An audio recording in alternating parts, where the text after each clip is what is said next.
Hello, sinners. It is I, Father Evil, and I invite you to Destination Station on YouTube. Bagels and go to Destination Station. This buddy is the bomb. Yep. Love it. Yep. Fucking A. Yep. I had to say that for a reason. Freddie, take that, motherfucker. All right. Okay. Fuck you. Yeah. Jamie Kennedy. Subscribe to my man, Destination Station, right now if you want the best content.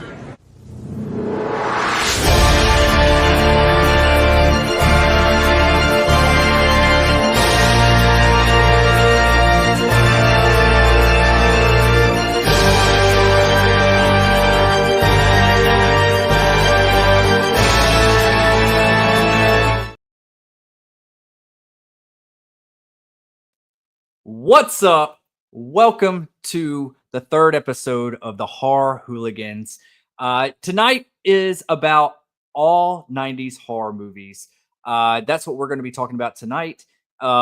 We are going to also talk about some of the mainstream 90s horror that we grew up with. But, you know, I also want to touch on some of those underrated, underappreciated 90s horror films. So with that being said, I want y'all to put in the comment section and let's have a conversation on the 90s horror movies that you grew up with, but also some beloved ones that you feel like kind of fell under the radar.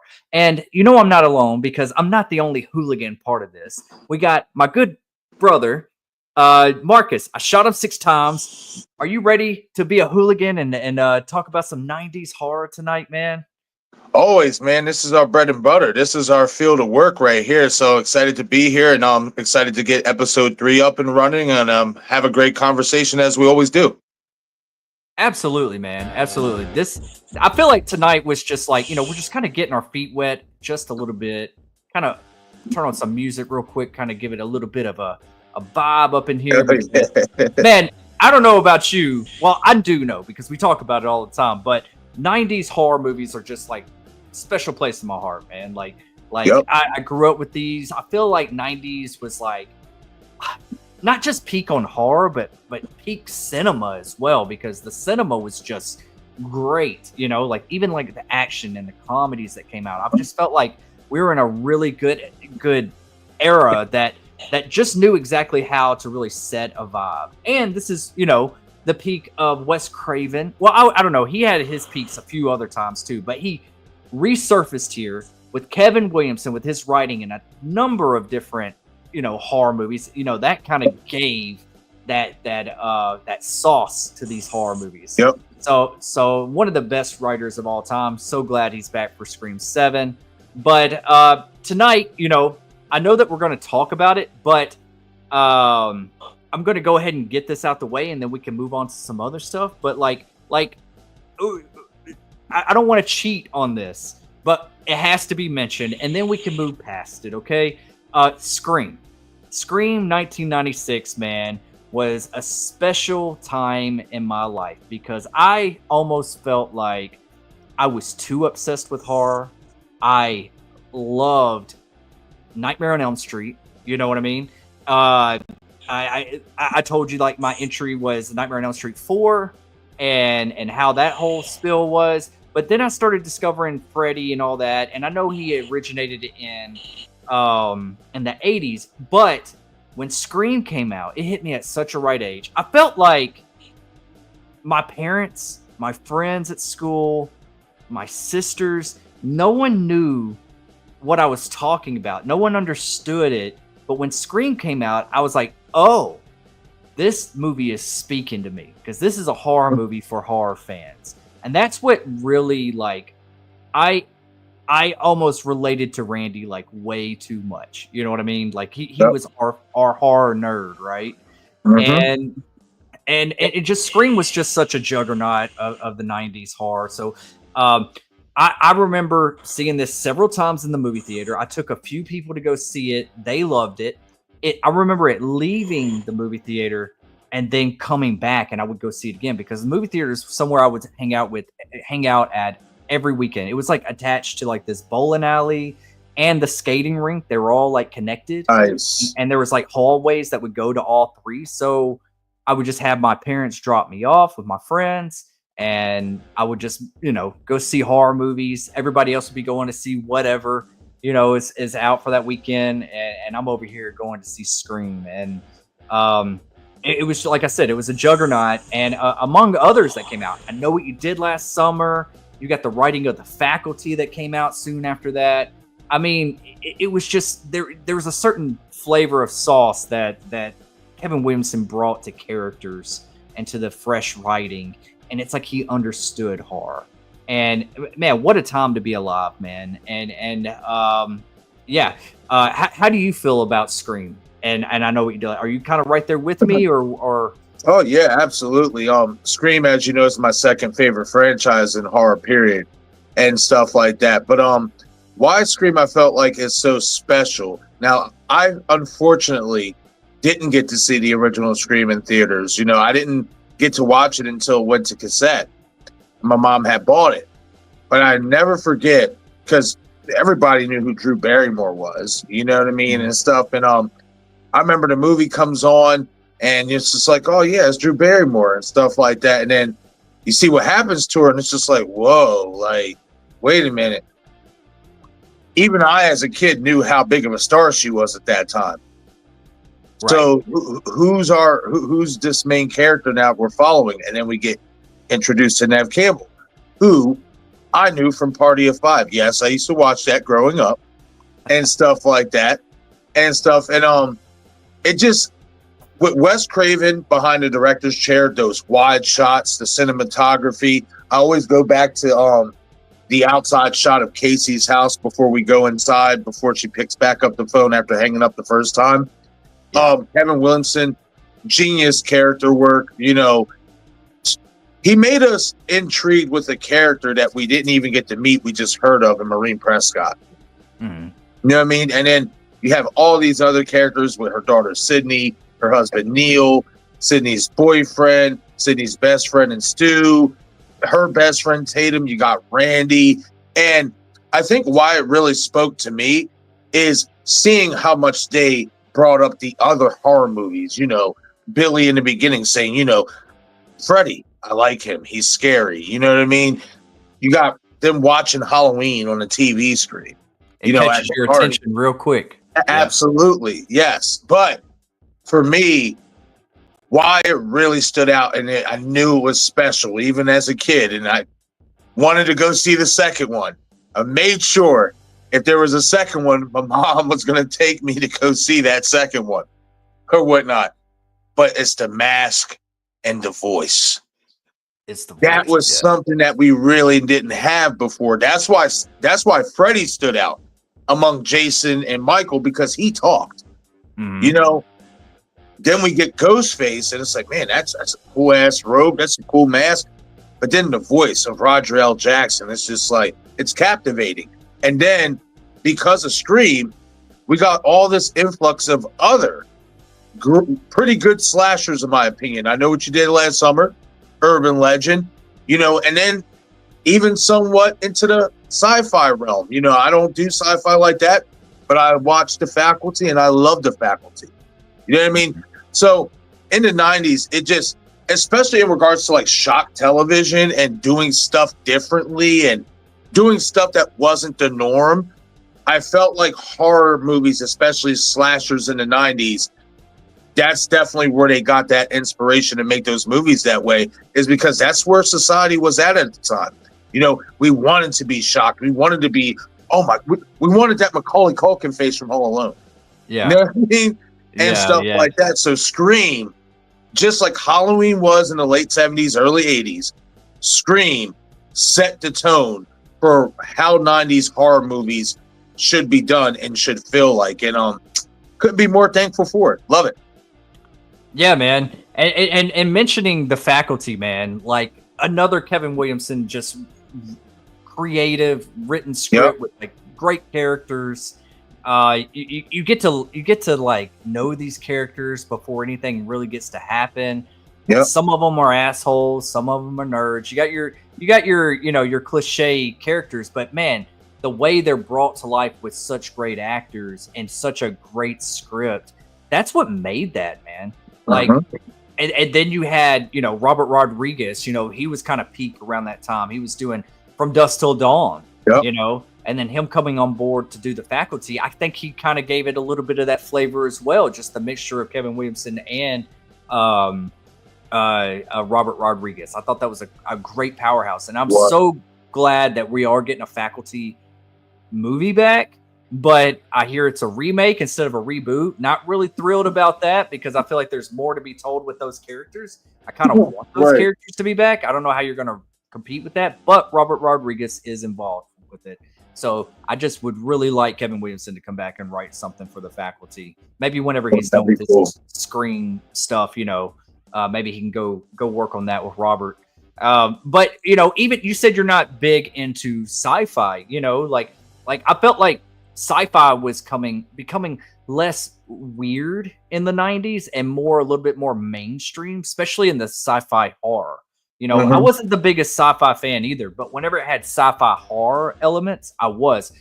Another one that is a very underrated sci-fi horror movie, and it's something I want to bring up. And it's a movie that inspired video games. There's still movies that try to recreate this tension and terror, but it's Event Horizon. Horizon. Yeah. Man, you talk about good sci-fi horror, man. No, that was. It's so good. They had to like cut some scenes for it to get an R rating. There's like a lot of like when you see the videos and those flashbacks of like people getting mutilated, and it's supposed to be like hell on the ship and stuff, and people getting ripped apart, and it kind of feels like a little bit of Hellraiser up in there. Like apparently they cut out a lot of stuff that was pretty gnarly that couldn't make it to the film. Yeah. And man, I've always wanted a sequel to Event Horizon because that kind of left off on a cliffhanger. Like you could. Right. And man, I loved Event Horizon. That was another movie that was just like perfectly paced, great action, you know, great horror, great characters. It was just it was sci-fi, but it was believable. It didn't, even though it's the black hole and it's supposedly that's hell through the black hole. I mean, it was good. It was good. It had its horror chops to it, and that's what I loved about it. I mean, dude, if you ever see, I know you're not a big gamer, but Dead Space, the game. Oh my goodness, man! I feel like I've heard of it, but I never played it. Man, they remade the game a couple years ago, and dude, it's still one of the best looking games to today. And apparently, John Carpenter wants to make a Dead Space movie. Oh wow! John Carpenter's a gamer. He loves video games. He talks about it all the time. Like he loves Borderlands, which I'm not the biggest Borderlands person, but when he said he wanted to make a Dead Space movie, if you know how those creatures react with the limbs and everything, like they'll keep crawling at you and stuff. Man, I could just really see John Carpenter putting his flavor on it, and it'd be awesome. I am going to get to the chat. But speaking of John Carpenter, another underrated 90s horror movie, and you just saw it recently, In the Mouth of Madness, man. Yeah. What a wild movie, right? Yeah, that shit was a wild ride. It's definitely a mind fuck. Like, it takes you on a journey. Like, that to me is what you call a cinematic odyssey. You know what I mean? Like, that movie, it's wild. It's really, really wild. But it keeps you enthralled because it is so entertaining and they have so many things going for it, and it makes you not want to keep your eyes off. Like, you want to keep watching. It doesn't make you want to turn away and stuff like that, because if you do, you're not going to understand what you're watching, in my opinion. But if you keep your eyes glued to the TV screen and really listen to the dialogue and watch what's going on around, man, for a movie that's a mind fuck, like, that's one of the best orchestrated, well orchestrated mind fucks, and I'll watch that movie over and over again because it's so good.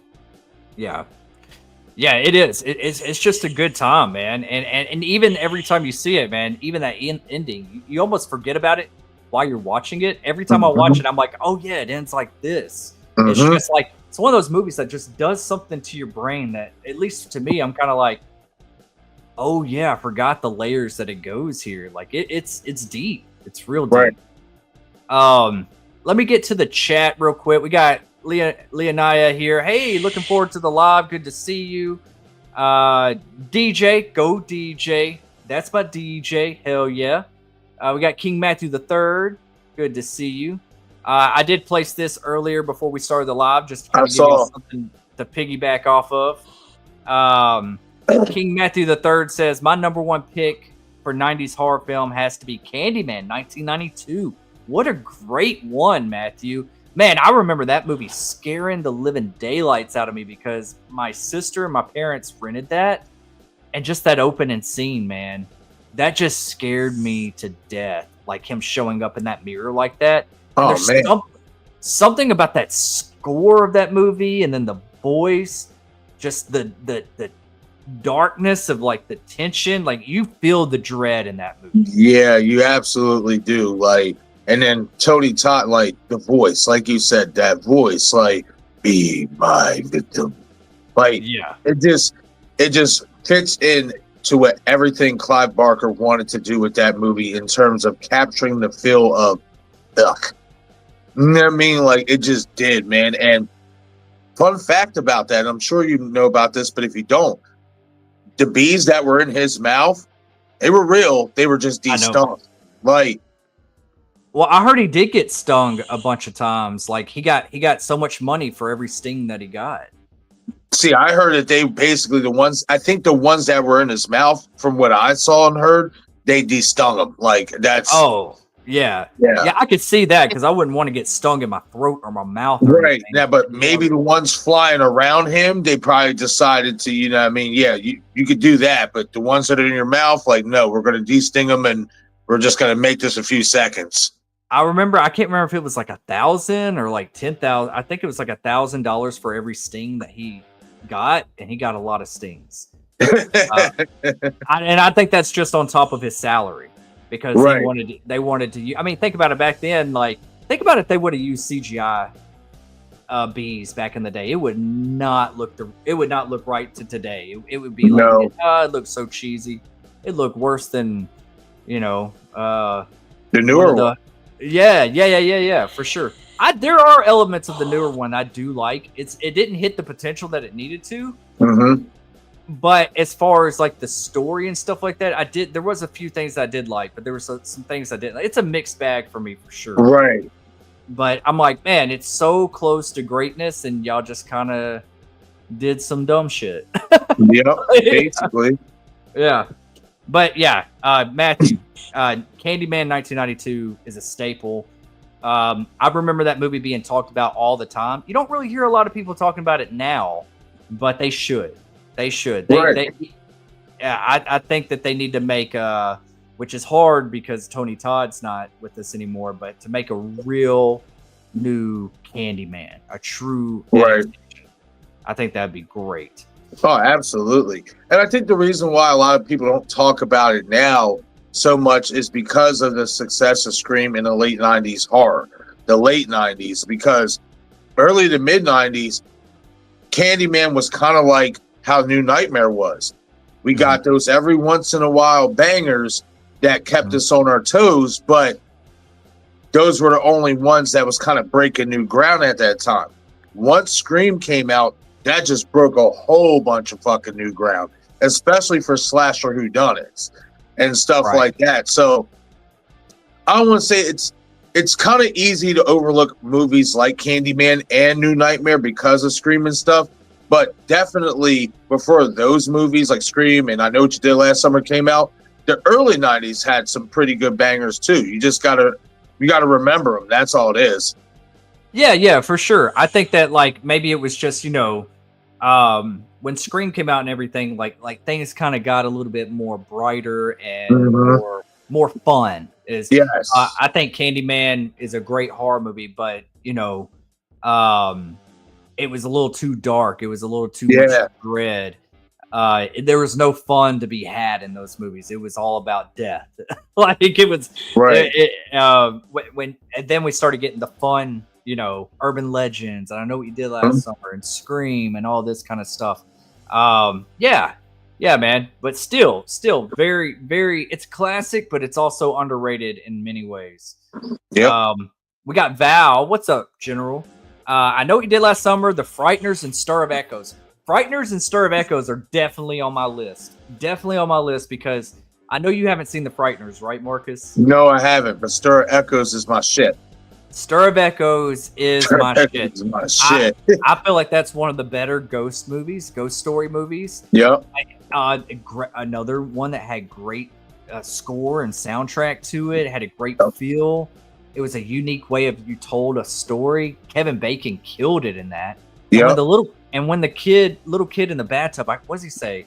He his voice changes and just goes like, "Talk to me." Dude, the shit out of me, dude. It was just a cool little mystery ghost movie that I was like, man, this was really well done.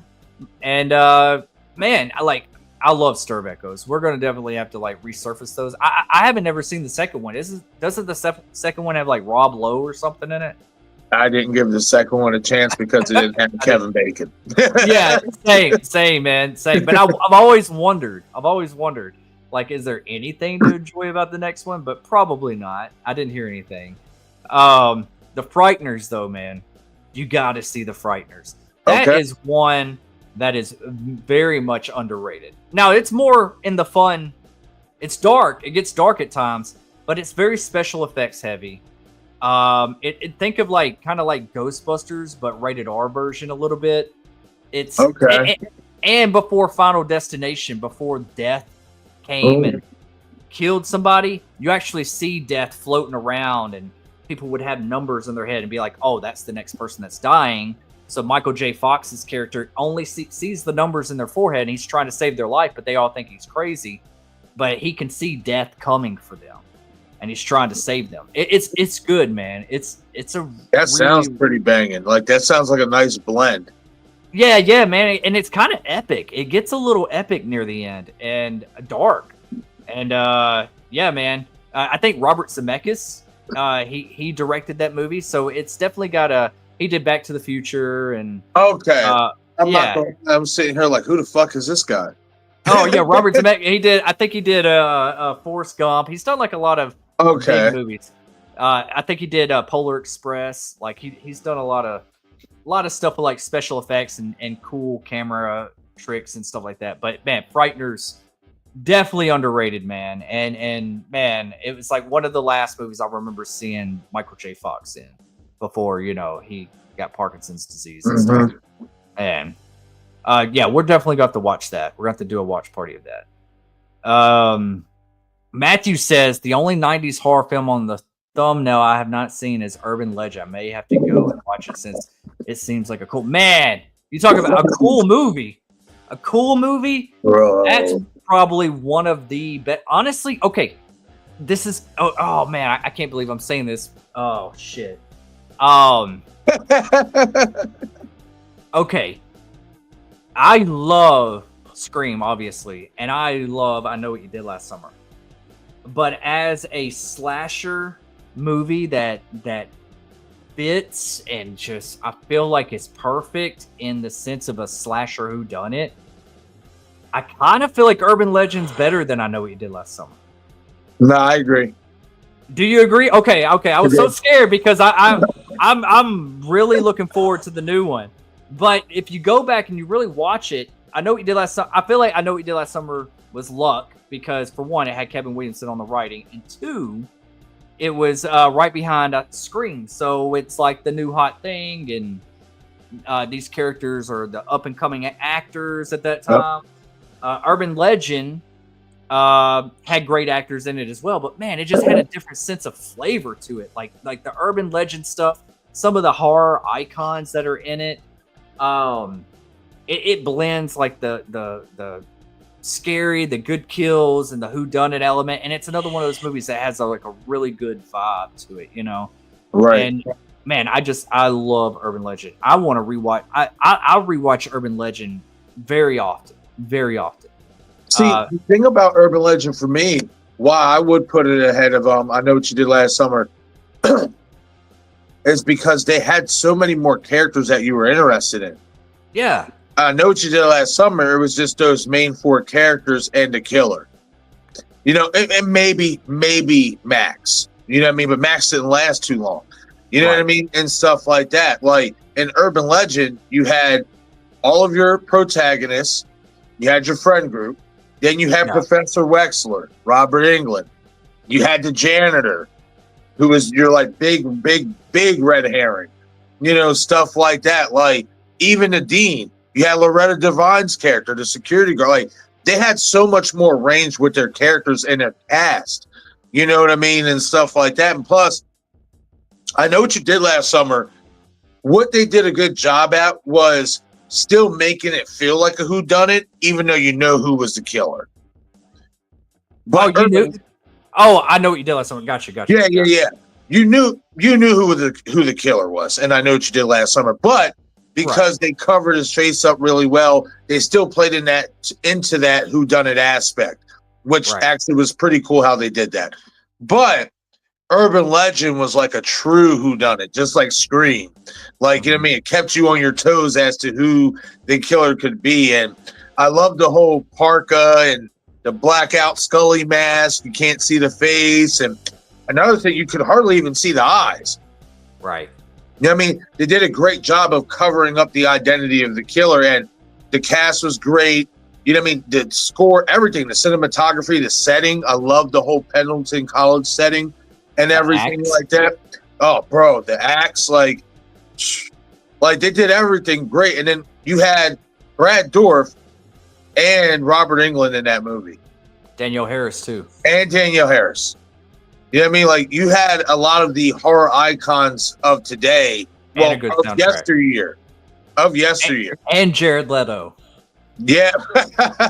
A young Jared Leto. That was what? He just was coming off a Switchback with Danny Glover and Dennis Quaid, I believe. I remember that movie, dude. Yeah, dude. Yeah, damn, man, you just unlocked some memories. That was another classic fucking that to me, that's a very underrated thriller. Yeah, man. That 90s was also great for those cop mystery, kind of like, Saul kind of picked up on that. Yeah, Seven, Kiss the Girls. Bro. Dude, bro, and those were whodunits too, pretty much. Yeah, that's my fucking jam right there. Kiss the Girls, yeah, that was a banger. That definitely was, man. Man, it was just, man, there was just so much good stuff back then, dude. It was like the bad stuff was so few and far between. Now we live in a time where we got so many streaming services, we got so many movies going to the theater, or they're independently, or they're on demand. There's same so day. much content. We're taking risks, way too many risks. We're oversaturated with content. We have to pick and choose, and we more scroll, and then we don't choose anything, or we watch the same shit over and over. So it's a lot more competition out there now, and a lot of stuff does get overlooked. I'm sure there's a lot of stuff I haven't seen that's probably worth my time. Right. And man, just back then, dude, like, the blockbuster era was just, oh man, I miss it. Oh, I miss it too, bro. That was the time. Those were the days. Yeah, man. The days, bro.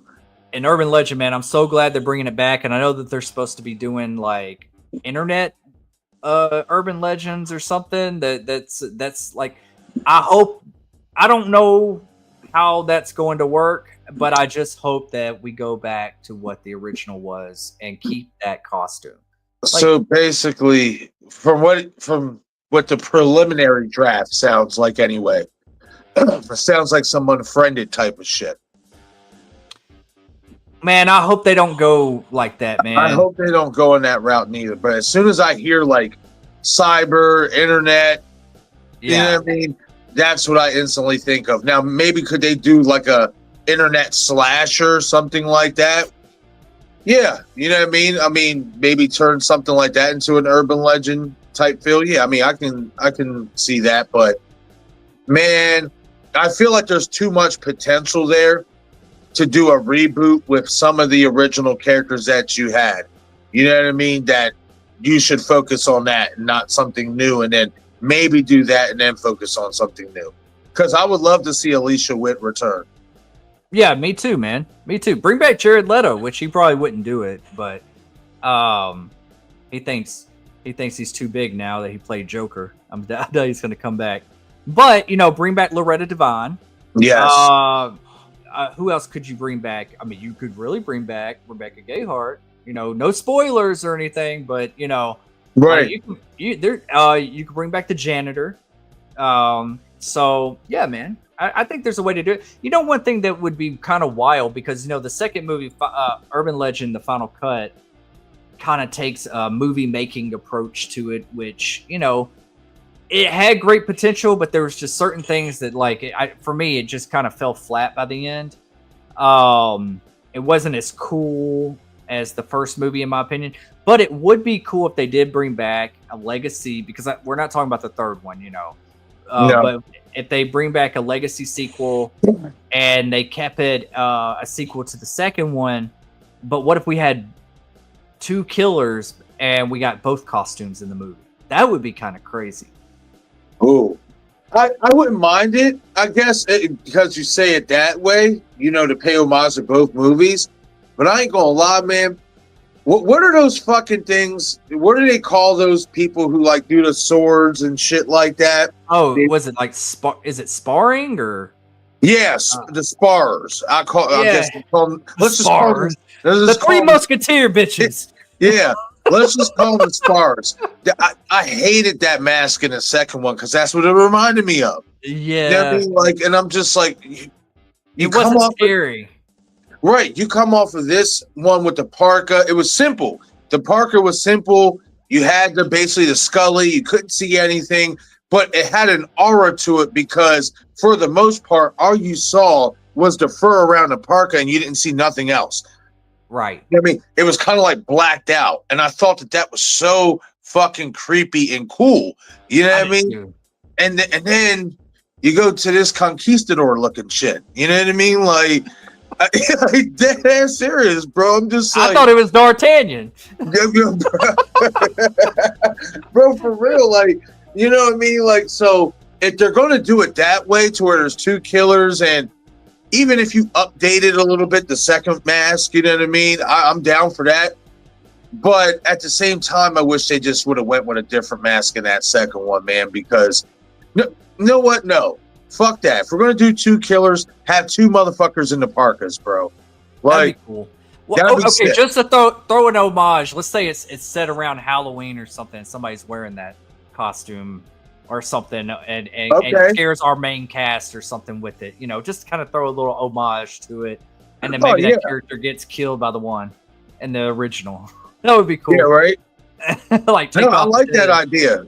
Kind of like what Scream did to a degree. Mm-hmm. Yeah, man. Yeah, Urban Legend, man. I can't talk about it enough. That's definitely on my list. I think that'd be on both of our lists. Oh, absolutely. Yeah. I think for me, I'd have to say my number 2 behind Scream. Yeah. Oh man. Yeah. I have to say it too, man. I don't know. I have to think about that one, but it's close. It's close. Yeah. King Matthew III says Silence of the Lambs, The Craft, Tremors 1 and 2 are a few others on the list of mine that are favorite 90s horror films. Nice. The Craft, yeah. I don't. Is The Craft really a horror movie though? It is, I guess, but I don't feel like it completely dove it. I had to rewatch The Craft. I remember I know it had the 90s feel to it, and somebody died in it. I need to rewatch it though, but I don't remember it fully going into horror. Did it, or am I mistaken? I never felt like it was really horror either. They had some horror elements to it, but they didn't go into it the way I felt they should have, and the way I would like to see it. You know, so not really horror thing. That's just to me though. Yeah, Silence of the Lambs. I know that's a classic. I didn't really appreciate that movie until later on. But yes, it is Hannibal Lecter, and it's iconic. Tremors. Now, Tremors 1 and 2 definitely on there, man. I grew up with Tremors. Tremors. I even like Tremors 2. I still watch both of those movies to today. Those are just Tremors is one of those easy movies you could just throw on, man. Kevin Bacon was always a win back then. Yep. Like you could count on him to give us a good performance and some good movies back then. Hell yeah, Fred Ward was awesome too. Fred Ward was Trevor's too. was one of the first few like sci-fi movies that I kind of got into. I enjoy those. Those are fun watches. Yeah. Yeah, I would think that like if they ever brought back, because I've always wanted Tremors to take itself a little bit more seriously. You know, I know it's goofy, it's worms under the ground and stuff, but go back to what the first movie, even the second movie, kind of that feel. You know, throw a little bit extra horror into it, take it a little bit more seriously, make it kind of a survivalist movie. I feel like they just kind of got really goofy with it, and it just looked bad. Like I remember one. I turned it off halfway through. Like one of them was supposed to be set in the snow, and all they did was change the color palette, and you could tell they were definitely on sand, not snow. They just changed the color palette to blue to make it look like they were on snow. And I was like, man, come on. Yeah, but you know how it gets, especially once they kind of, those type of movies go to like straight to DVD and stuff, the quality of it kind of goes down a little bit. Yeah, it does. It definitely does. But yeah, definitely great picks, Matthew. Ain't no party like a hooligan party. That's right. Another one I'll bring up. Another one I'll bring up real quick. People Under the Stairs. Man, that's on my list, man. People Under the Stairs, dude. So good. I took a risk renting that one time. I was like, what is this movie? It kind of looks creepy. I don't know about it. I don't know what's going on. I picked it up a bunch of times, but when I saw once I realized, you know, Nightmare on Elm Street, and I kept seeing Wes Craven this, Wes Craven that. Yeah. And I saw Wes Craven on it. That's what made me rent it. I was like, okay. What? And then I noticed the kid from The Sandlot in it. Yep. And I was like, okay, I know this kid. And I think he was maybe in some other Disney stuff. I'm not quite sure, but I just remember like, you know, seeing him in a bunch of stuff whenever I was younger. And I was like, all right, him in a horror situation. Let me see what's going on here. And man, the movie was so good. It was so fun. Not a slasher, just a weird movie. I feel like the way the traps are in that house, you know, I feel like that would have been Jigsaw's house, you know? Like, oh, absolutely. This movie is more like cannibalism. Yeah, that like too. Cannibalism. Yeah. You know what I mean? Like, yeah. I'll put it this way. Like you said, what sold you was the Wes Craven tag. Mine was the Everett McGill tag. I'm such a huge fan of him, man. He is such a good actor. To me, he doesn't get enough credit for the horror movies that he has done and the roles he's played. So good, man. So when I saw that he was going to be in it, I was like, yeah, this is going to be good. This got to be good if he's in it. Yeah, absolutely. Hey, Troll. How you doing tonight? Yeah, we are watching Prom Night. I'll plug this in real quick. We are watching Prom Night tomorrow night. That's the one that won on the Woodsboro Cinema Club wheel. We'll be watching that on my channel tomorrow night. Marcus, I think you're joining me, if I'm not mistaken. Okay, cool. And a Troll, I got to reach out to you, man, because you won the other spin from the other night. I think it's Someone Is Watching. I got to set that one up. So message me on Instagram, or I'll try to reach out to you. Whichever one comes first. But yeah, definitely come check out Prom Night. It is up on my YouTube channel right now, so go hit that notify me button. Good to see you, Paula. Good to see you in the chat. Katie. Good to see you, Katie. Hell yeah. What's up, Katie? Got the team back. Hell yeah. Good to see everybody. King Matthew III says, my introduction film to Nev Campbell was actually The Craft, which also stars Skeet Ulrich. I watched that before Scream. Yeah. I think I did too. I just, I didn't know who I was watching then. She was like a completely different character. And even, and definitely Skeet Ulrich. He was completely different. Like, I didn't even notice that was him until I went back and watched The Craft. I was like, oh, that is Billy. We got MMA Rusty up in the house. Cape Fear 1991 is pretty underrated. 90s horror, in my opinion. I saw that movie way too young. De Niro was absolutely terrifying in that film. Wow, man. Yes. I forgot about Cape Fear, dude. Hey, did you know that there. I think you do know. Maybe you had this in your video earlier. If I know you did, the homage. Okay, I never noticed that. I always saw Ray's bar, but I didn't see the Cape Fear reference to it. Man, nice catch. Bro, I'll be honest. When I saw that in the trailer, I ain't gonna lie. I stopped the trailer and was like, come out, wherever you are. That's my shit, bro. I love Cape Fear. De Niro is fucking amazing in that movie, man. Like, and just the whole cast. You got Nick Nolte, you got Juliette Lewis. Oh, Nick Nolte's wife's name in that. I forget the actress's name. The one who plays an American Horror Story. Oh, Jessica Lange. Yes, there we go. Thank you, bro. Thank you for the save. Yeah. Yes, like that cast was great, and De Niro was just Juliette Lewis too. Yep. Like that was the first time I think it was either that or Natural Born Killers. I noticed Juliette Lewis in. Mm-hmm. But yeah, man, it was, man, and Martin Scorsese he's unmatched, man. His filmmaking is just terrific, and him doing horror. Even like with Shutter Island, what he did, dude. Like dude's he just knows his cinema, man. And Robert De Niro just kills it. He can play anything. He's hilarious. He could be an action star. He could be a killer. Man.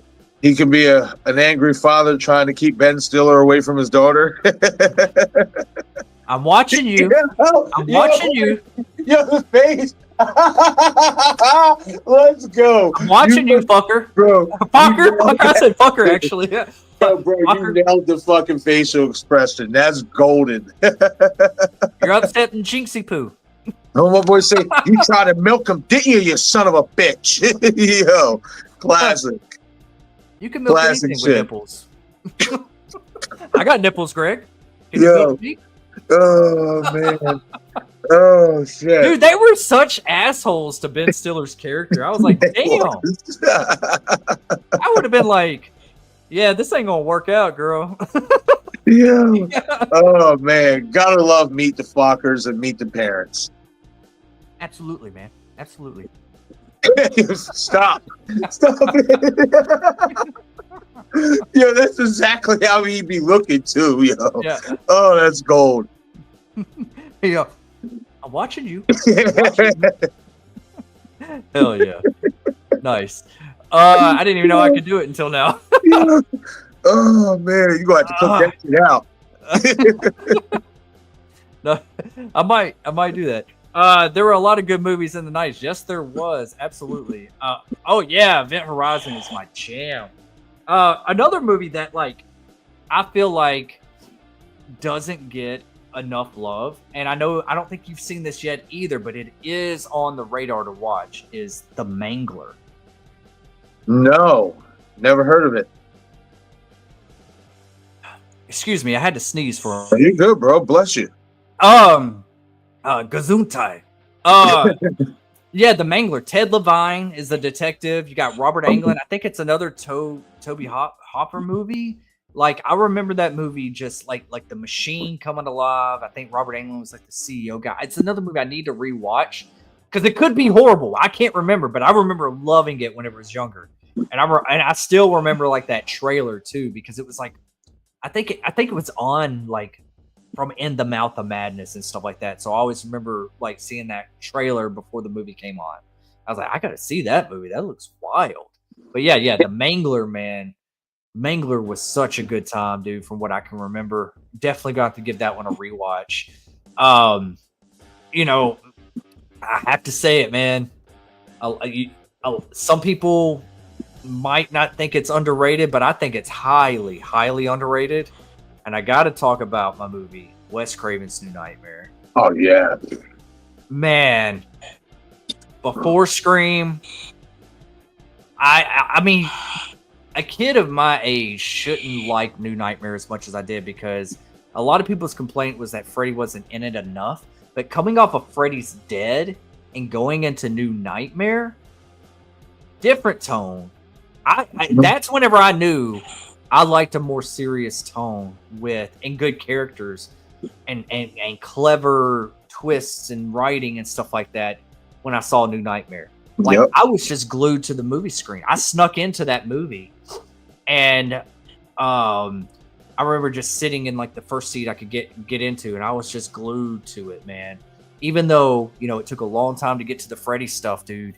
I loved Wes Craven's New Nightmare, man. It's one of my favorite. Sometimes I struggle with if it is my favorite Nightmare movie, and that's saying a lot because the original is great. There's a few good ones, but New Nightmare, man, it spoke to me, man. It hits different. It hits different. That's my favorite one. You know, because also it was kind of like it was real. They brought real world elements to it. Like Heather Langenkamp wasn't playing Nancy per se; she was playing herself. You know what I mean? And it was all about having to go back and play Nancy as herself, Heather, to save her son. You know what I mean? Right. And just bringing Freddy into our world, like in a different way. I mean, I know in the previous sequels, they were able to bring him out from the dream world and try to defeat him in the real world. But this was different because it was such a more darker tone. And it seemed like Freddy could enter almost at any time and not be taken out. Right. You know what I mean? And stuff like that. Like, bro, you know this. I know a lot of people don't like it, but I love Trenchcoat Freddy. Like, You too, dude. Bro, he looks like a badass motherfucker, man. Like, he looks so intimidating. You know, the contacts, the extra, you know, kind of like muscle on the cheeks, the way they fucking did the makeup and his man. Oh, bro. Oh, yeah. Filthy. His Bro, eyes so looked filthy. more like his eyes looked snake-like, almost like they were like piercing. Yes, Dude, and the fucking metal glove, dude, it was dope, bro. Dude, Man, I loved it, man. I actually have an 18-inch. It sounds weird. I got an 18-inch New Nightmare Freddy doll, and I'm not showing my toe tonight, and I'm not showing you my 18-inch either. But I do. I have it. It's still in the package. Never opened it. I've had it since I was like 14, something like that. 13, 14 years old. And I've always struggled with opening it because I always wanted to open it and display it, but I just never did. And it was just, it's like I got it from Spencer's whenever I was a kid, man. And that's whenever I got into like collecting horror stuff and movies and physical media and all that kind of stuff. And I always said that I wanted to get Robert to sign that, and I actually took it to the convention. And when I hung out with Robert, you know, it was upstairs in my room, and I didn't leave to go get it. It was at that time. At that time it was less about, you know, oh wow, I can't even. It's not even allowing me to show the pictures. Wow. Okay. Yeah. Yeah, for certain things on certain levels on the StreamYard, you can't share overlays.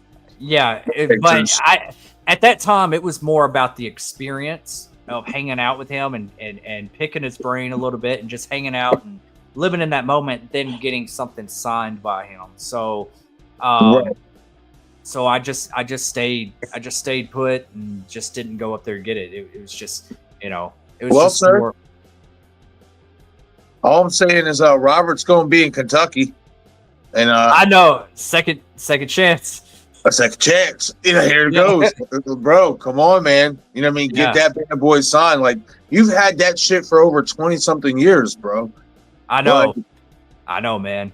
I know. Like, I got it. I used to have it like in my old place. I used to have it like displayed, all my movies, all my all my horror figures. I never took anything out of the box, man. There's a lot of movies I never even took out of the wrapper. I just keep the steel books and just keep them all still sealed. I still got like all this. I still got all the Scream movies and Scream collections still sealed. Never opened them.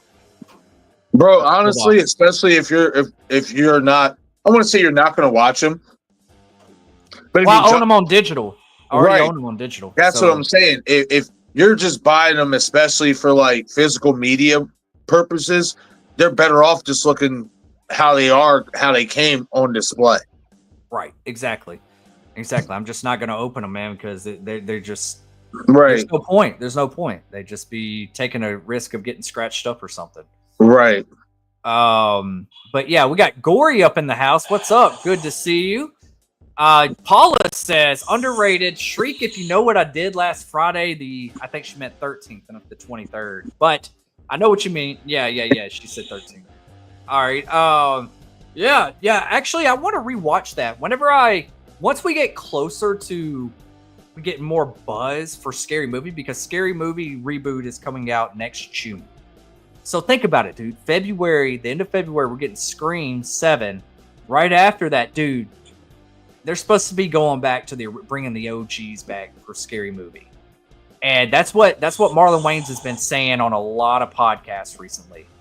And that's what they're hoping for. So I think they're going to do the Scream, and I know what you did last summer. I think they're going to bring that flavor back, And with that coming out in June, once we get closer to that, I'm going to start really ramping up Scary Movies, rewatching those, doing a lot of theory stuff with it because, even though they're comedies, they're still fun and they still got the horror tropes to it. But Shriek, if you know what I did last Friday the 13th, I remember that being one of the better knockoff ones from back in the day. I remember there's another one called like Stan Helsing that had like Freddy and Michael and I think maybe Chucky or something like that. I want to rewatch that one too because I don't remember much about it. But I want to rewatch some of those like straight to DVD knockoff, horror comedies. So yeah, man, have you ever seen this one, Shriek? If you know what I did last Friday the 13th. I've seen the title for it. I never pressed the play button on it. Tiffany Amber Thiessen, Coolio, Tom Arnold. Well, if you said she's in it, I might have to give it a shot. Yeah, I think she's playing like the Gail Weathers or something of it. I can't remember. Yeah. Oh man, like Kelly Kapowski was like my crush growing up on Saved by the Bell. Yeah, she's bad as hell.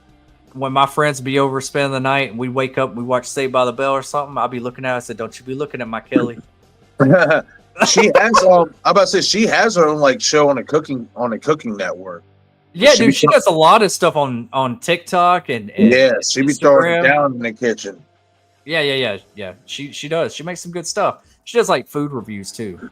So yeah, absolutely. Yeah, I'll have to like check that out, man. Whenever we watch it, we'll have to watch it together, dude. Because I can't remember much about it, but I do want to check it out again. Sounds good to me.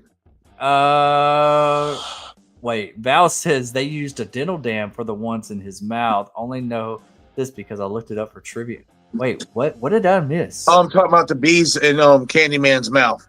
Oh, gotcha. Okay, nice. Scream brought the whodunit back to the top. Yes, it did. And thank you, Val. Yeah, if you're just popping in and popping back out, please hit that like button. It helps this get noticed and gets the algorithm going because we are going to be doing episode 4 over on Marcus's channel next Wednesday night. So be there. You got to be subscribed to both of us to be able to see both all the episodes. So yeah, come back and hang out with us for some more Horror Hooligans. Episode 4 will be over on Marcus's channel, so go sub to him as well. So, but yes, thank you again for that, Val. Please hit that like button. It really helps us out a lot. Let's see here. Another movie. I'll bring this up real quick.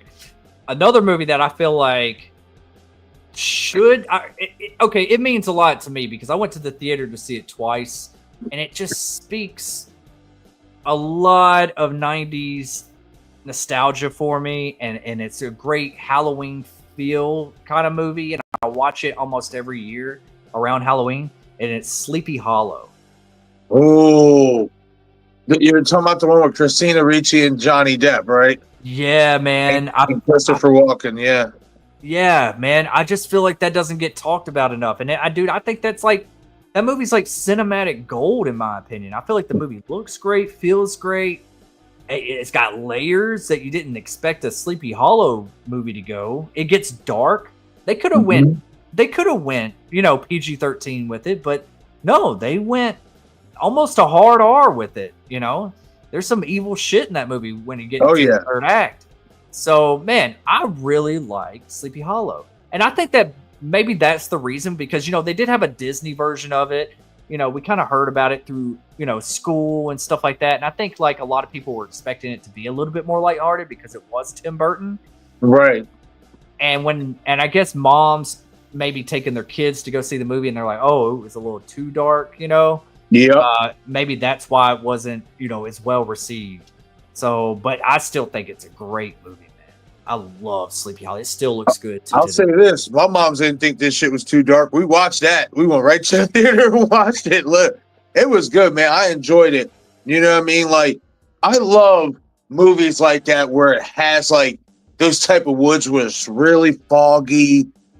You know what I mean? You have just real true spookiness. Like the whole name, Sleepy Hollow, that's exactly what that movie feels like. It feels like Sleepy Hollow. Like, I mean, it feels like you're going down some type of fucking dark, foggy ass road. You know what I mean? And then you just hear this fucking horse galloping. It's like, what the fuck is that? You know what I mean? Yeah. Like, what the fuck is that? You hear that horse galloping, and what the fuck is that? Yeah, right.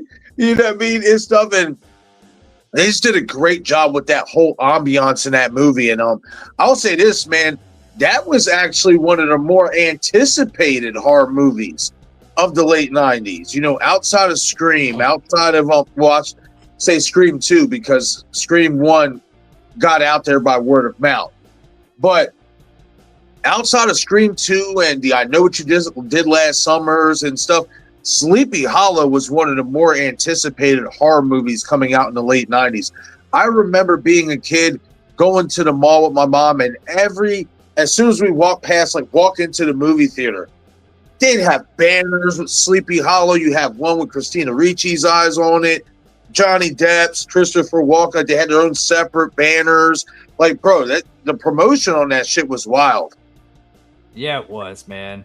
Yeah, absolutely it was, dude. I mean, dude, think about it. Like, I've always wanted, and it's weird because I am a gamer. I do like a good video game. And like, sometimes I like taking breaks from games, though, because sometimes I'm like, I just dipped 100 hours into this game and I could have been writing or making content with you or doing something with the channel. But sometimes it's kind of like an escapism, Right. But I love games that are very cinematic. And I'm like, man, Sleepy Hollow would be a great vibe in a video game. Like I just feel like just the fog and the setting and the gothic look. And then think about remember how like the blood looked whenever it got splattered? Yep. It was so bright compared to the rest of the movie. And man, there was like almost a little bit of choreography too with the headless horseman. Like, man, dude, he was killing kids too, dude. I was like, man, that got wild for a minute. It did. Dude. Like, they did a great job with that movie. Yeah, they did. And that was before I was kind of getting tired of the Johnny Depp quirkiness and stuff like that. Like, that was okay because that was kind of like his earlier type of stuff that didn't bother me. But later on, whenever I started just seeing, he was just very animated. Yeah, very animated. And I'm just like, man, come on, just act like a real person. But I know that's probably that's Tim Burton telling him to act a certain way, but right. And yet Sleepy Hollow doesn't get talked about enough. And I don't know if this one's cheating. And dude, if you want to go first, if you got another one you want to talk about before I go on to my next one, do you have anything else like as far as like your underrated one you can think of the 90s? Well, yeah, actually I do. You actually put me onto this one. I think it's Cherry Falls and Lover's Lane. Now, Lover's Lane maybe came out a little bit earlier in the early 2000s or 2001. I could be wrong, but those two movies stand out to me. I know for a fact Cherry Falls. Cherry Falls is a banger. Yeah, Cherry Falls is a banger, dude. Man, such a great one, man. Such a really good one. This is kind of not just horror. I consider it because it does have some gruesome kills, but Idle Hands, man. Idle Hands with Devon Sawa, dude. As goofy as it is, man, it's got some brutal kills. There's some horror to it. Hell yeah. And man, I've always wanted them to like make a successful like adaptation, like a sequel to it. Like it was just, that was like the introduction to Jessica Alba too, which was gorgeous. Still is to Holy today. shit, I forgot she was in that movie. Yeah, man, it's like where she got her start, dude. Like, I mean, and then the Offspring soundtrack, you know, and then the party. Wow. Vivica A. Fox was in it. Yep. Dude, the comedy was funny. Like, man, I love Auto Hands. I think that's like one of the most perfect, like, created 90s movies in general. Right. Like, it just has 90s feel all the way through it, you know. Such a good movie, dude. I got another one for you, and we just watched it. I want to say when we started really getting back into the content. Let's say about a month and a half ago. Disturbing Behavior. Man, you just took the words out of my mouth, dude. I was going to talk about that next. Yep. Disturbing fucking behavior, bro. And to me, and we talked about this, Destin, and I'm going to do a video about this. I just got to get around to it. Probably once we die down with the I Know What You Did Last Summer stuff or whatever, I'll get on to that. But we need a sequel for Disturbing Behavior. The way that movie ended, the timing is right. All the hit 90s slashers or hit 90s horror, sci-fi, somewhat in between, whatever whatever you even want to call Disturbing Behavior. The timing is so right for it. You know, Katie Holmes is getting back into more acting, like she's doing more roles and stuff now. I haven't seen Nick Stahl for a minute, but I'm sure if you reach out to him, I'm sure he wouldn't mind doing that. You know, and James Marsden's still doing his thing, so it's like, man, they need to do a sequel, bro. That to me is one of the most underappreciated 90s horror / sci-fi. I guess I gotta put it in sci-fi to a degree because it's brain control type thing. Yeah, it's got a little sci-fi to it, but it doesn't jump it. You know, it doesn't jump the shark with it. Right. It's more mind control type, movie or whatever, mind type horror, whatever, psychological and stuff. But man, the score, the cast, just figuring out that Chad Delena is the one playing the pale blonde friend. I just found that out. Right. Never knew. Yeah. You know what I mean? Like it's moments like that is why that movie needs more love, because it creates that feeling. You know what I mean? Like throughout the entire movie, like I love that fucking movie, bro. I'm glad we got to watch it when we did about a month and a half ago. That's one of those movies I could watch over and over, man. Bro, for real. It's just one of and I always said, man, with The Faculty coming back, I'm like, man, The Faculty and Disturbing Behavior, I want movies out of them, but I wouldn't be mad to see an adaptation to a series. I feel like you could do a lot with those two into a full-length series. Now, I want a movie over a series, but I feel like they could, if we don't get a movie, at least give us a series, Right. Like Friday the 13th. Like, it's cool that we're getting the Crystal Lake series and all that kind of stuff, but I want a Friday movie. Give me the Disturbing Behavior and The Faculty series, but give me a Friday movie. That's kind of how I feel, man. But yeah, man, Disturbed Behavior is perfect. It's one of those movies that's perfectly well paced. It doesn't overstay its welcome. I say that all the time. It knows exactly what it is, and it doesn't feel like it's missing anything either. It feels like every scene had a purpose. Yep. And they didn't even have to go super gory with it. It was all about story, vibe, twist, ending. And they got to the point. Right. Exactly. Man, it was so good, man. Oh man, I love that movie. I really, really love that movie. I know that we're going to probably be wrapping up here soon. We don't like to, stay too long with the horror hooligans, but yes. I do got to show some of my creature feature love here. And I'm just going to name off a few that I feel like is a little underappreciated, and that's the original Anaconda. The original Anaconda, the animatronics, the on-location setting. Like, I've been hearing Ice Cube on a lot of podcasts recently, and people talk to him about this kind of stuff. And this is kind of stuff I do whenever, I'm not hanging out with y'all. I'm like listening to like podcasts and interviews of these movies that, of actors that were on the sets. And, they were really in the jungle. They didn't do a whole lot of sets with Anaconda. They were in the water. They were they're where they had to stay. They had to stay in like tree houses. He said like that's how the hotel was. It was almost like a big tree house. And he said, man, no, you're dealing with insects, you're dealing with monkeys, you're dealing with wildlife, you're dealing with everything, walking to and from, whatever the location is that they're filming to their bed. And he said it was freaky.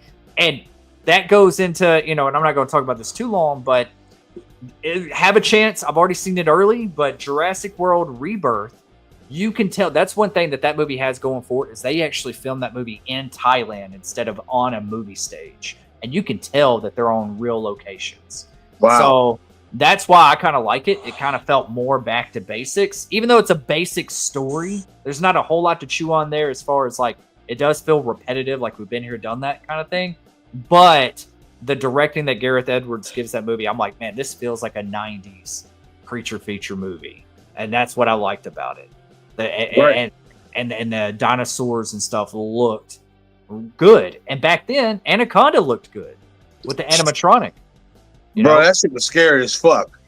Yeah, dude. Another thing, it was the eyes on that Anaconda, Bro. man. It was like, bro, I was like, man, that's that first Anaconda movie. Yo, bro, I'm good. I'm good. I'm good. You don't like snakes? I hell no. I remember being a kid, always wanted. I'd be like, man, as a kid, you want to go to the safari. It looks cool. You want to go to the jungle. I saw that fucking movie. I said, keep me as far away from the fucking jungle as possible. I'm good. I don't want to run into none of them motherfuckers. I'm good, man. Like, no, we ain't playing that. But the cast too, you had Ice Cube, Jennifer Lopez, John Voight. You know what I mean? Like, yes, yeah. Danny Trejo at the beginning. Yeah, that's right, man. They had such a good cast, man. You know what I mean? Another one, and another creature feature. We just watched this on Dom's channel, and I feel like it does need to be brought up. The Relic. Dude, The Relic. Think about that. I thought you were going to say something else. I thought you were going to say 98 Godzilla. No, The Relic, bro. Relic was great, dude. That was really, really good. I forgot how good that movie was. That was a good movie, man. Dom, I haven't seen that since it came out to theaters, and and it reminded me of how good that movie was, man. Great. Hell yeah. That's a banger, bro. Yeah. And a couple other ones I'm going to mention. Lake Placid. Oh, yep. And Deep Blue Sea, dude. Whoa, man. Fuck, yeah. See, I would have mentioned it, but I ain't gonna lie. I always thought that I forget that Deep Blue Sea did come out in 99. I always thought it was 2000, 2001 or whatever. No, but man. It did come out in 99. Yes. Yes. And dude, it was great. Rennie Harlan. He's doing the Strangers Chapter 1 and Chapter 2. I can't even talk. But yeah, dude, great cinematography, man. Like, great cast, great feel. Man, it's awesome. Oh, look, we got our own Sister Pam up in the house. Hey, fellas. Hey, sister. How you doing, Pam? Good to see you. Thank you for showing some love and coming by and hanging out with us for episode 3 of Horror Hooligans. Love to hear some of your favorite 90s horror movies. Don't say Scream. Don't cheat. We already talked about it. But yeah, good to see you again, Pam. We got Stella G in the house. Good to see you. Wow. Let's see here. Some other good like creature features from back in the day. Give me 1 second, bro, because I hear some feedback real quick. Give me 1 second. Sure. Another good, I'm going to say this right now. And another good, and it's not really horror, but it does have horror elements because it has some really gnarly creature feature kills in it. Starship Troopers. Starship Troopers was my jam back in the day. I love some Starship Troopers. I thought that was so good. Man, have you seen like the special effects? Those still look good to today. Better than some movies with special effects that come out today. Val just saw Sleepy Hollow a few nights ago. Nice. Always a good one. Always a good one. Let's see here. Oh, Stella says one of my husband's favorite '90s horror movies was Strangeland. I gotta rewatch Strangeland. I remember seeing that, and I remember a lot of people talking about it and everything, but I can't remember much about it. But I remember liking it. I've never seen it, but I've heard a hell of a lot about it. And that is a movie I want to get to very, very soon. Like maybe do a watch party on that. I know Linda Cardellini is in it. So Is she? yes, she's the one, she's the girl on the poster art where the lips so shut. Oh, I did not know that. Okay. Yes, sir. Yeah, I mean, Wow. so I want to check that out because I heard a lot of people say like, if you like Saw and stuff like that, this is like next level. Yeah, I remember it being pretty gnarly, and Robert Englund was in it. He Mhm. kind of played a crazy character. Another underrated '90s movie is Demon Knight: Tales from the Crypt. What?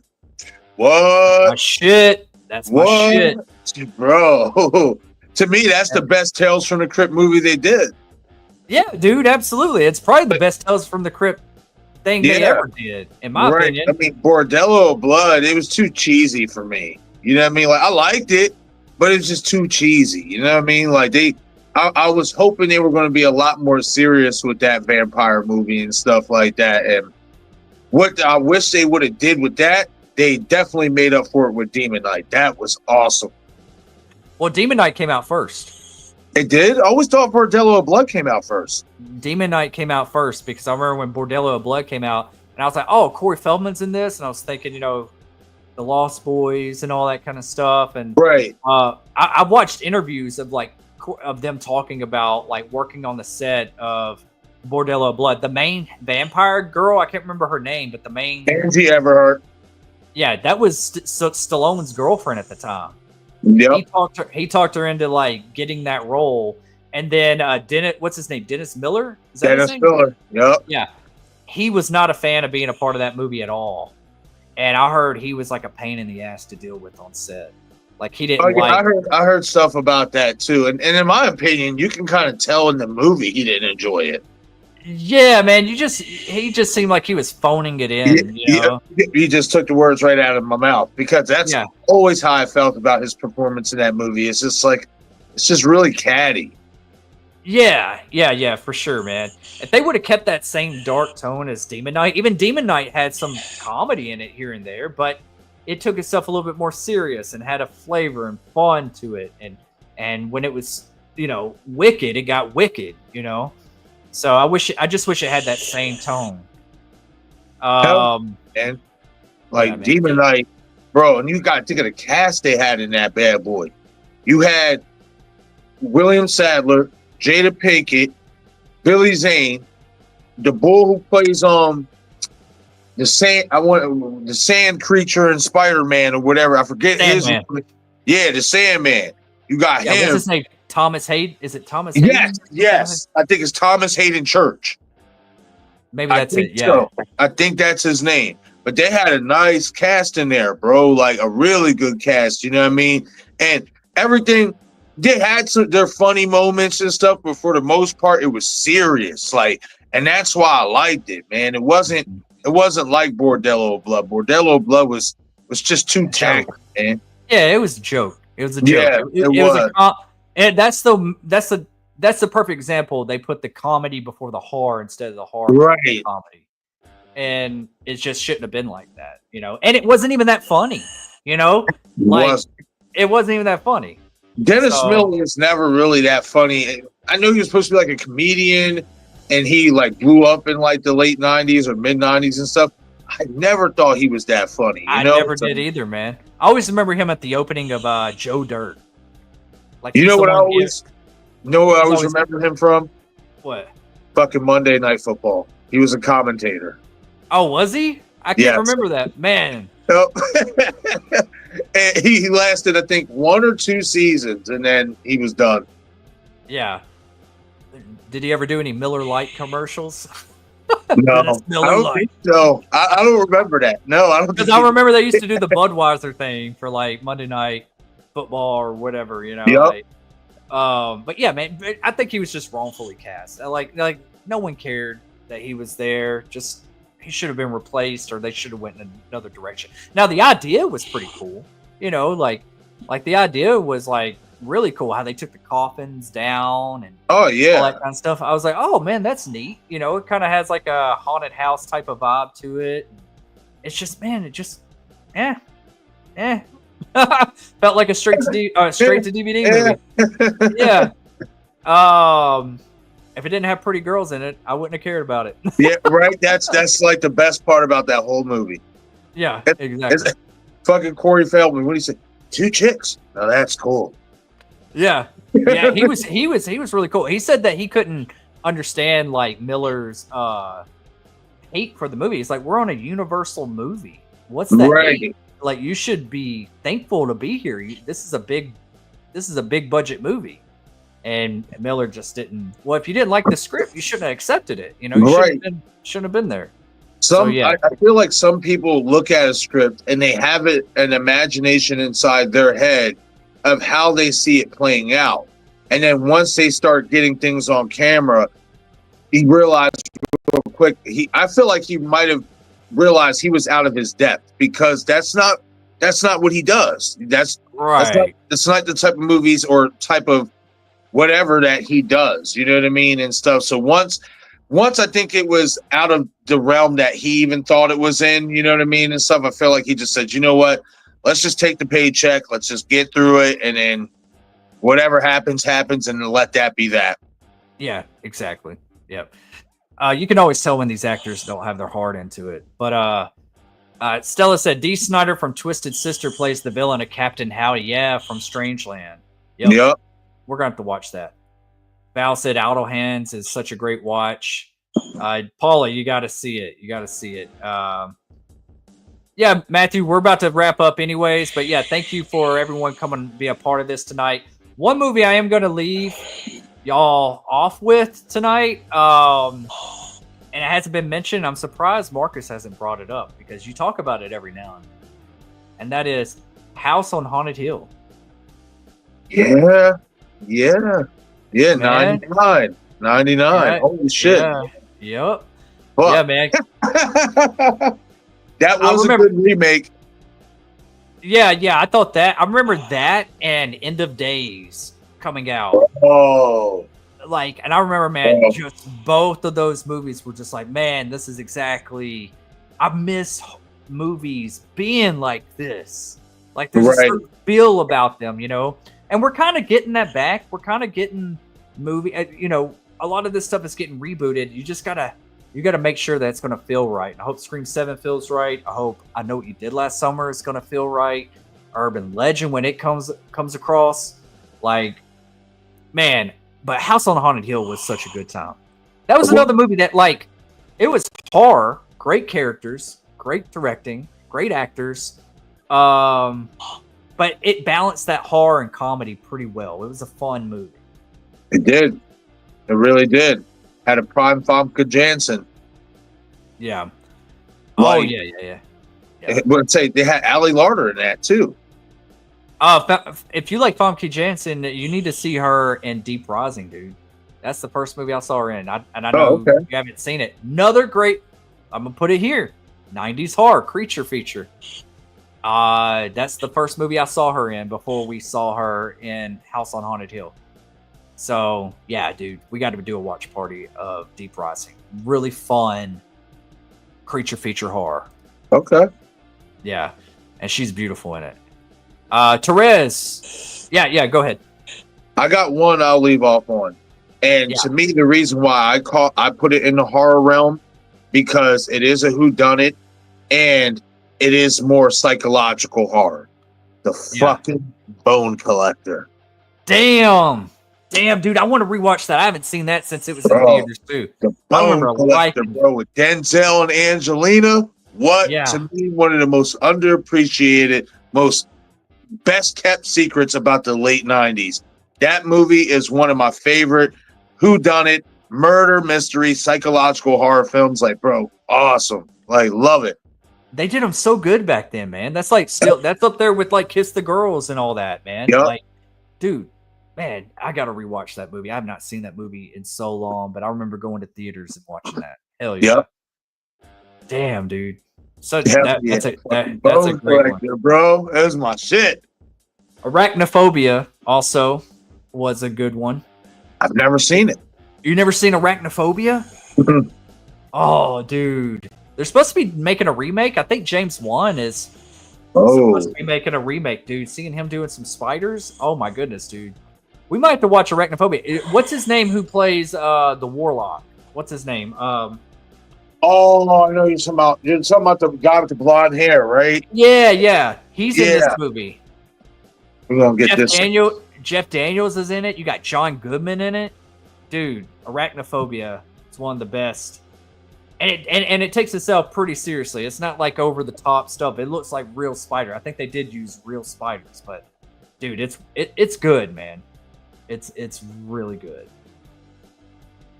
Therese says, "Hey guys, my favorite I Know What You Did Last Summer. My favorite is I Know What You Did Last Summer. Watching Sarah performance, and I can't read tonight.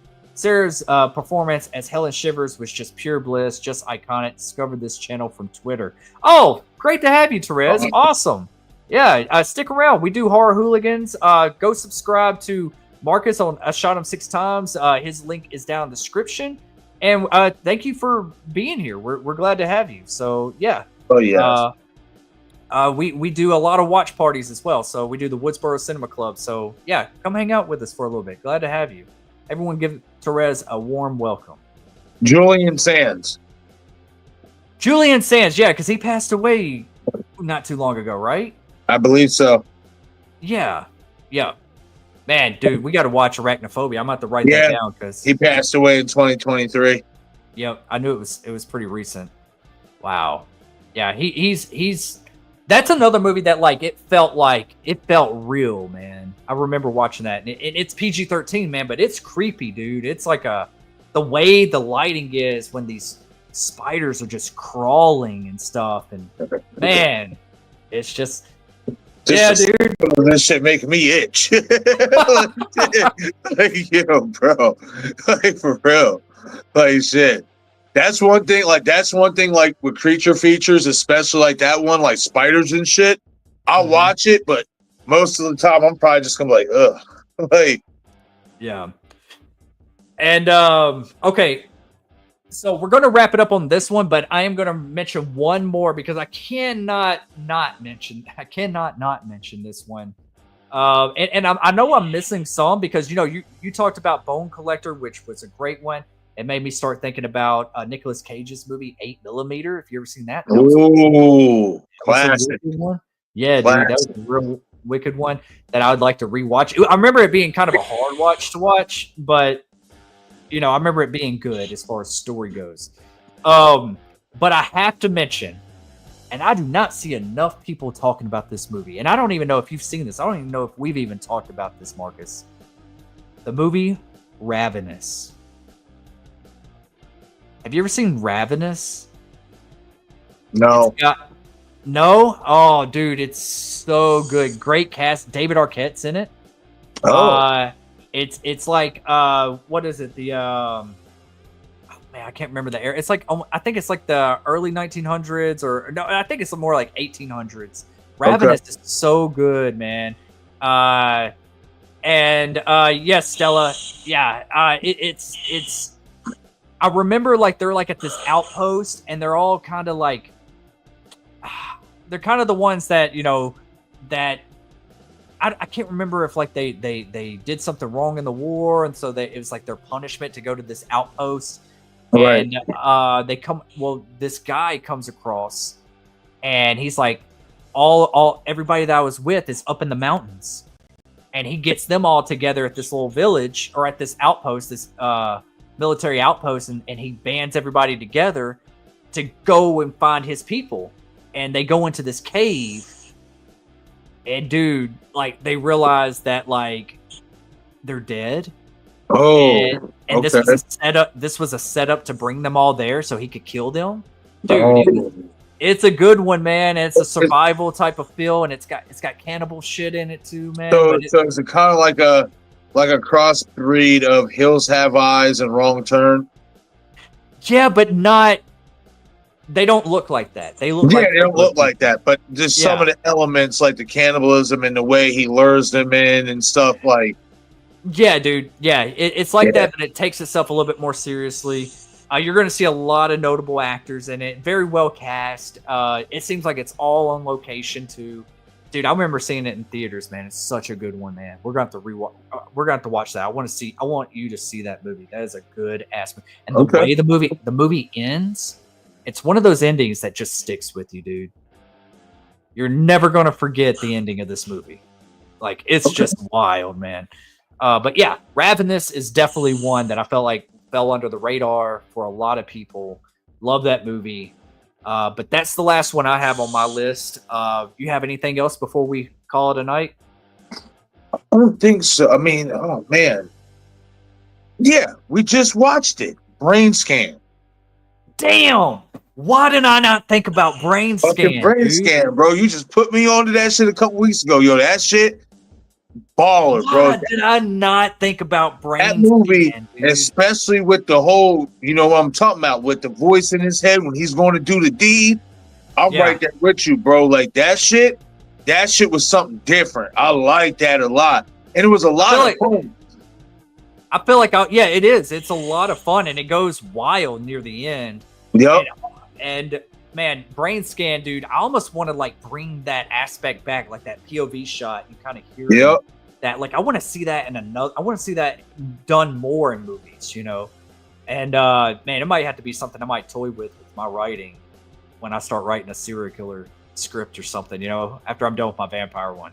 So that is, bro. But yo, you and Val put me onto that one, and that to me should be a 90s movie, a 90s horror movie that should be getting a lot more attention.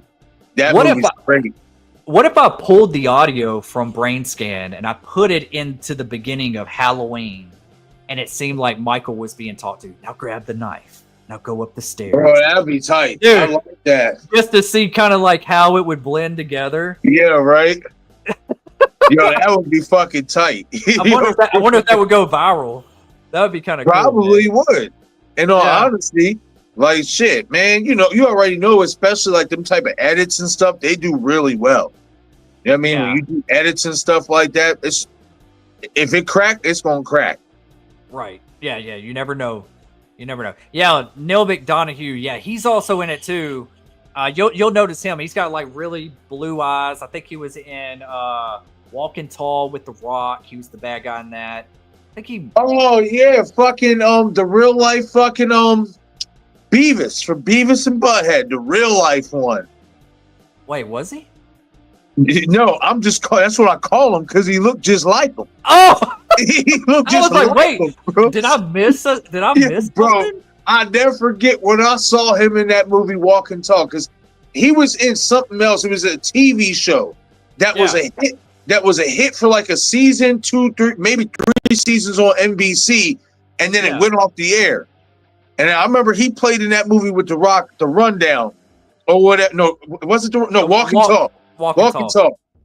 And shit. And I remember seeing him in that shit. I'm just like, yo, why does homie look like Beavis from Beavis and Butthead, but just in real life? Like, for real, bro. He also played in 88 Minutes with Al Pacino.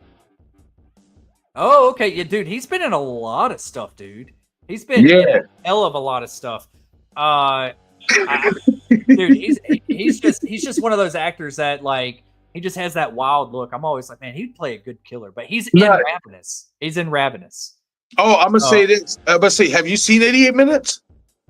Long time ago. Oh, 80, not 8mm, 88 Minutes. Oh, yeah. With Al Pacino. Man, it's been a long time. I don't remember him in that, though. Oh, I'm gonna say, you're talking about the one with the blonde hair and the blue eyes, right? From Walk and Talk. Yeah, he's in that, bro. That's another movie we're gonna have to catch up on or whatever and stuff here in the near future, because it's more of a thriller and shit like that, but it's a whodunit type thriller and stuff, and he's the main antagonist. Gotcha. Yeah. Okay, I'll have to check that out for sure, man. It's been it's been a long time, man, since like there was so much stuff going on around that time, man. That man, just pure cinema gold, man. But yeah, dude, I'm probably leaving off some stuff that I can't even think of, man, because there's just so much. Right. Man, I really, really love 90s horror. That's my jam.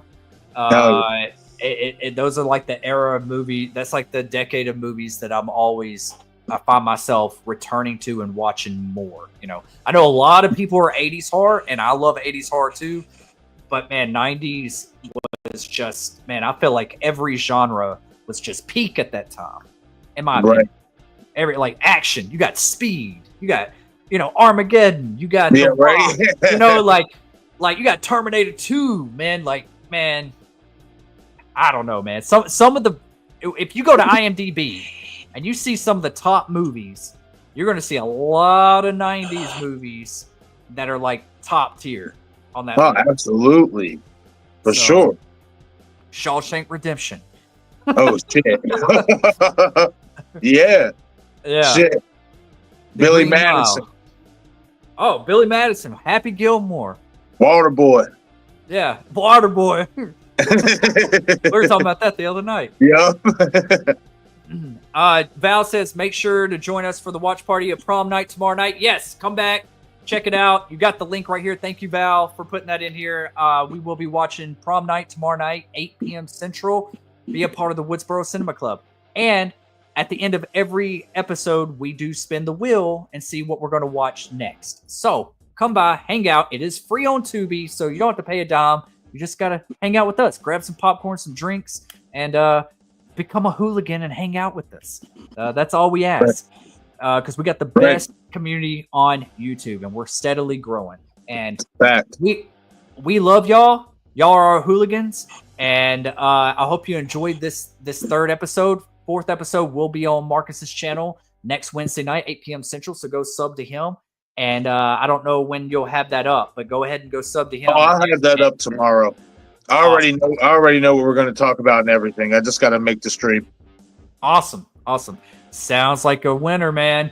And this has been great. Marcus, I'll see you backstage. Yes, sir. And our hooligans, we're out. We love your faces. And you know how it goes. I didn't hear Val go, hey, you guys. But we love your faces. And we'll see you later, or we'll see you on another time. We'll be right back. I'll be right back.